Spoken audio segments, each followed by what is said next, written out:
In every age, there are doors. Doors that open to new worlds of thought, wisdom, and truth. But some doors are forgotten. Some gates are left unentered. And among them stands one of the greatest mysteries of human history, a man known as the Gate of Knowledge. His name was Ali, the son of Abi Talib, warrior, poet, philosopher, leader, the cousin, the son-in-law, and the companion of the Prophet Muhammad. But here is the untold truth. Ali was more than history remembers.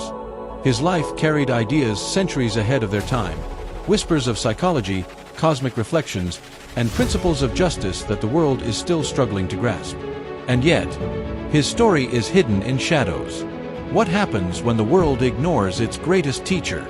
Stay with me, because by the end of the story, you may begin to see knowledge itself in a way you never imagined. Long before his birth, Arabia was a land divided. Tribes ruled by pride and rivalry. Families bound not by law, but by blood.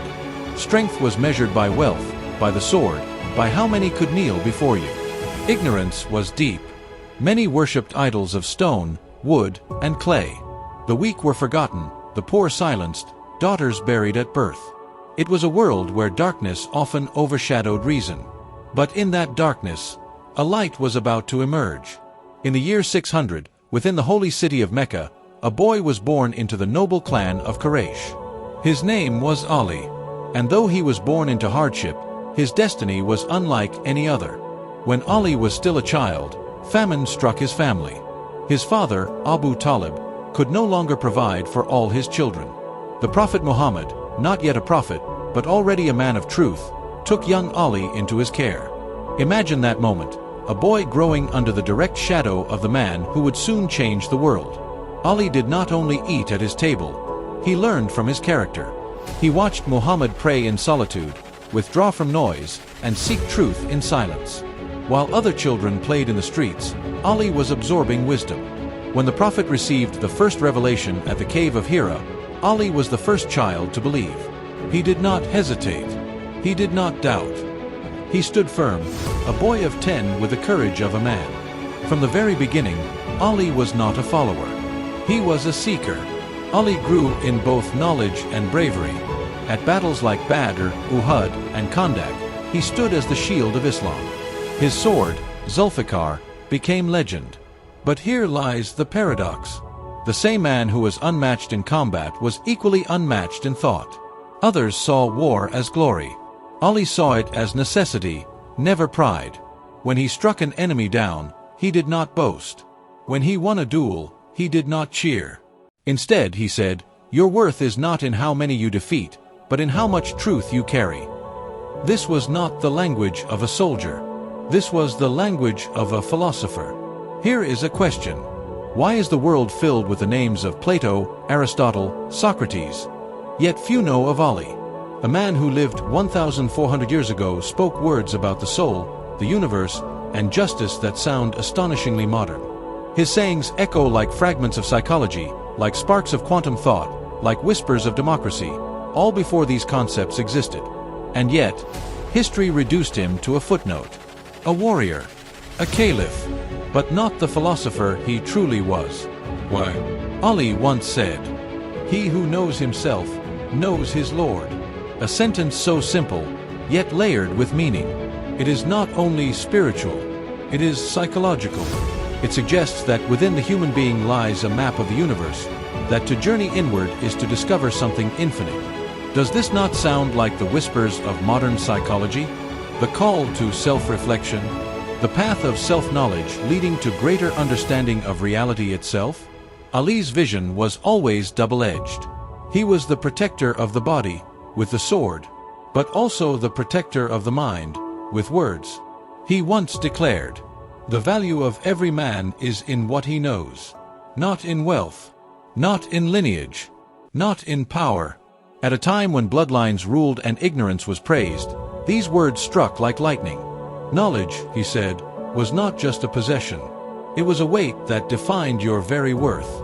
Imagine hearing that in the 7th century, a desert world ruled by tribes, suddenly told that the true crown is not on your head, but in your mind.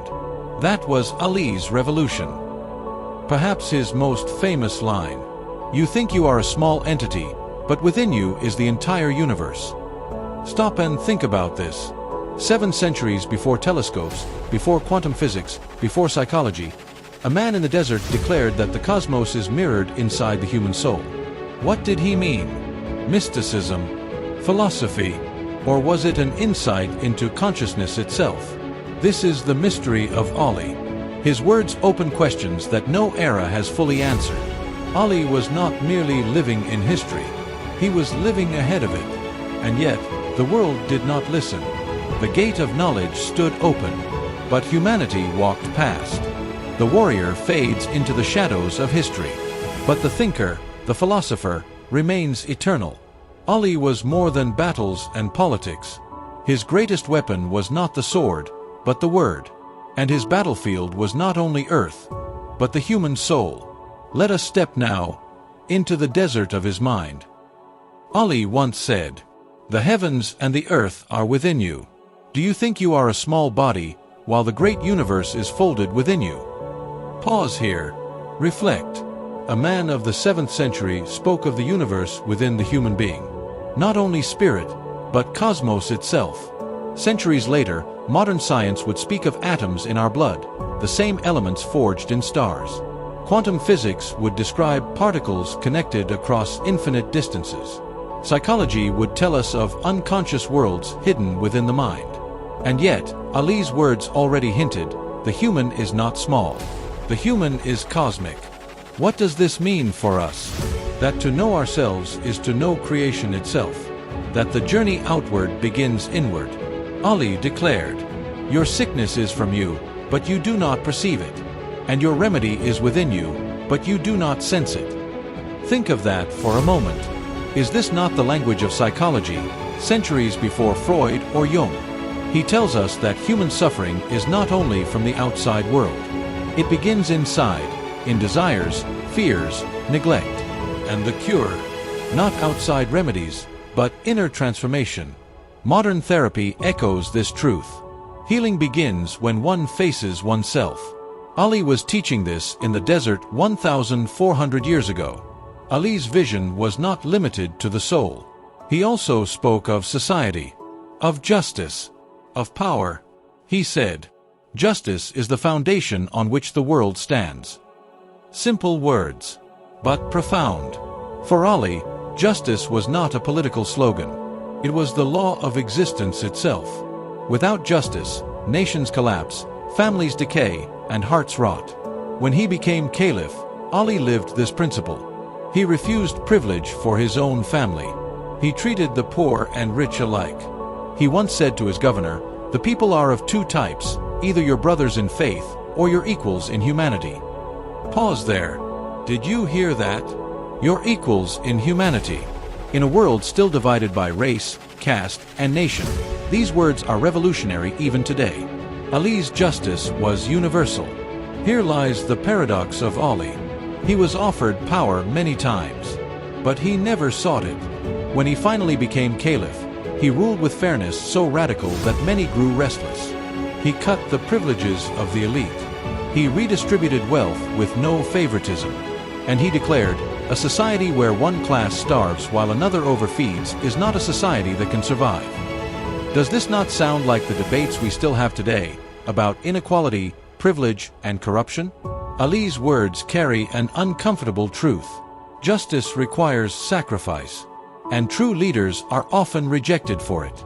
Many of Ali's sayings are preserved in a book called Nahj al-Balagha, the Peak of Eloquence. It is not merely a collection of sermons. It is a window into a mind that saw the world differently. Listen to this. Knowledge enlivens the soul. Ignorance kills it. Or this. Silence is the best reply to a fool. Or this. The tongue is like a lion. If you let it loose, it will wound someone. Every phrase is short, sharp, cinematic, but each carries layers. Ali was not writing philosophy in books. He was speaking it in the battlefield, in courts, in markets. His wisdom was living. Ali was also a mystic. His words are not only law and logic, they are echoes of the unseen. He once said, I see the light of God shining through everything. For him, existence itself was sacred. The tree, the sand, the stars, all signs of the One. Yet this was not abstract mysticism. It was a vision that inspired action. To see God in all things meant to respect all creation. To see justice as divine meant to fight for the oppressed. This was Ali's spiritual revolution. Not to withdraw from the world, but to transform it. Here is the mystery. Why do Ali's words feel so modern? When he speaks of the universe within man, we hear echoes of quantum theory. When he speaks of justice, we hear echoes of modern democracy. When he speaks of the soul, we hear echoes of psychology. Could it be that Ali was not only a man of his age, but a glimpse of the future? Ali the warrior is remembered. Ali the caliph is debated. But Ali the philosopher, the mystic, the visionary, remains hidden. And yet, he left us clues. Fragments of wisdom, scattered like stars.